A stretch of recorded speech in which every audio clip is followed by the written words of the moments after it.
मटर के समोसे।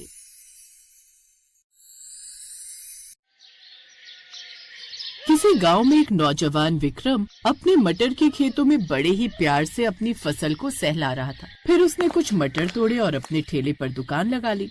आओ ताजा ताजा मटर के समोसे खा लो, बढ़िया खेतों के ताजा मटर के समोसे। तभी उसकी दुकान पर एक बुजुर्ग आदमी धोती कुर्ता पहन कर आया।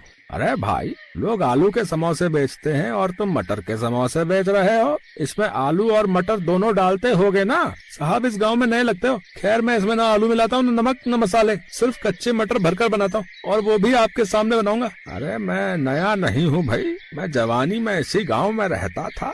वैसे ये कच्चे मटर का अनोखा समोसा कितने का दिया भाई? सिर्फ 1 रुपए का साहब। क्या आपकी 1 रुपए की भी औकात नहीं है क्या?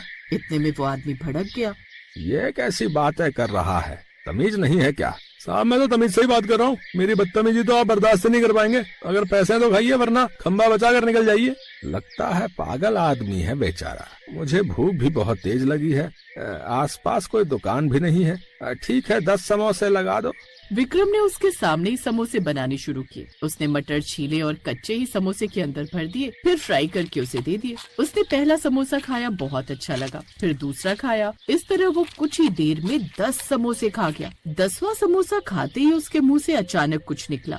जब मैं जवान था तब इस गांव का सरपंच था। मैंने इन गांव वालों को खूब लूटा, सबकी जमीनें अपने नाम करवा ली, सबके जेवर अपने पास गिरवी रखवा लिए, यहाँ तक कि लोगों के घरों से पैसा भी चोरी करवा लिया। मैं सारा धन लेकर इस गांव से रातों रात भाग रहा था, लेकिन तभी किसी लड़के ने मुझे भागते हुए देख लिया और मुझे पकड़ लिया। अंधेरे में मैं उसका चेहरा नहीं देख पाया। मैं घबरा गया, इसलिए उसे वहीं मार दिया और इसी गांव के इकलौते मटर के खेतों में उसे दफन कर दिया। फिर मैं यहाँ से हमेशा के लिए भाग गया। अरे ये क्या बोल रहे हो साहब? खुद इतने बड़े पापी हो और मुझे बदतमीज बोल रहे थे? अरे नहीं नहीं, ये सब मेरे मुंह से कैसे निकल गया? ये लो पैसे पकड़ो, मैं चलता हूँ। पैसे देकर वो तुरंत वहाँ से गांव के अंदर चला गया था। इस गांव में कोई पुराना आदमी तो बचा ही नहीं। मैंने सबको लूट लिया था ना, इसलिए शायद सब गांव छोड़कर भाग गए होंगे। जाकर इन लोगों से मिलता हूँ। कोई पुराना होगा तो वो मुझे पहचानेगा ही नहीं, क्योंकि अब मैं बूढ़ा हो चुका हूँ।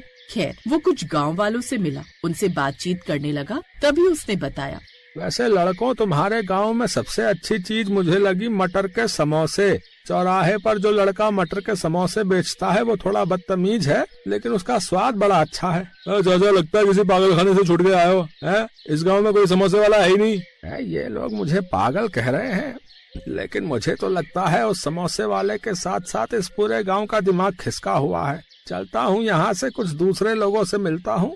खैर, वो आदमी वहाँ से चला गया, लेकिन लड़के सोच में पड़ गए। दोस्तों, कहीं इसकी बातों में कोई सच्चाई तो नहीं? हो सकता है रातों रात किसी ने चौराहे पर समोसे का ठेला लगा लिया हो। चलो चलकर देखते हैं, हमें भी मटर के समोसे खाने को मिलेंगे। चलो।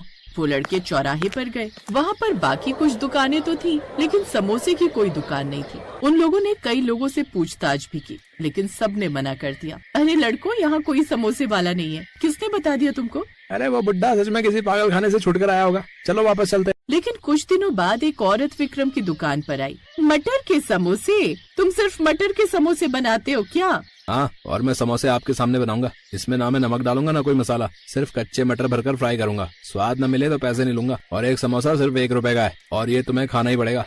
ऐसे कैसे खाना पड़ेगा? इतनी बदतमीजी से बात कर रहे हो और सोच रहे हो कि मैं तुम्हारी मटर के समोसे खाऊंगी? मैं जा रही हूँ। इतना बोलकर वो औरत वहाँ से जाने लगी, लेकिन 2 कदम चलते ही उसके कदम अपने आप रुक गए। जैसे ही वो पीछे पलटी तो उसने खुद को किसी पेड़ में रस्सी से बंधा हुआ पाया। छोड़ो मुझे! रस्सी से क्यों बांध दिया तुमने मुझे? मैं चिल्ला दूंगी, पूरा गाँव तुम्हें मारेगा। गाँव वालों, बचाओ मुझे! देखो, इस लड़के ने मुझे पेड़ से बांध दिया और मेरे साथ जबरदस्ती करने की कोशिश कर रहा है। अरे गाँव वालों, तुम लोग सुन क्यों नहीं रहे हो? बहरे हो गए हो क्या? गाँव वाले उसे ऐसे इग्नोर कर रहे थे जैसे उन्हें ना ही कुछ दिखाई दे रहा हो और ना ही कुछ सुनाई दे रहा हो। तभी विक्रम मुस्कुराते हुए बोला, इस गांव में तुम्हें कोई बचाने नहीं आएगा। भला इसी में है कि चुपचाप मेरे समोसे खाओ।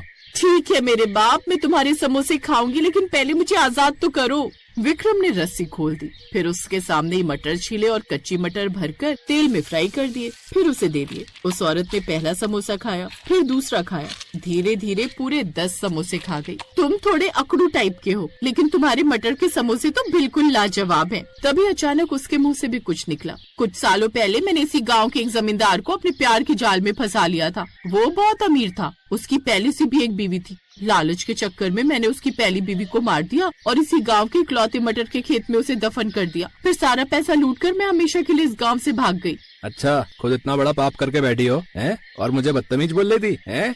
अरे नहीं, ये सब पता नहीं मेरे मुंह से कैसे निकल गया। ये लो पैसे, मैं जा रही हूँ। पैसे देकर वो वहाँ से भाग गई। ऐसे ही एक रोज एक आदमी उसकी दुकान पर आया। जैसे ही उसने समोसा खाया, उसके मुंह से भी कुछ निकल गया।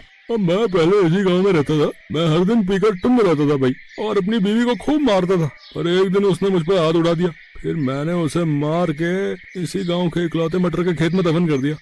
अरे ये मैंने क्या बोल दिया? ये लो पैसे।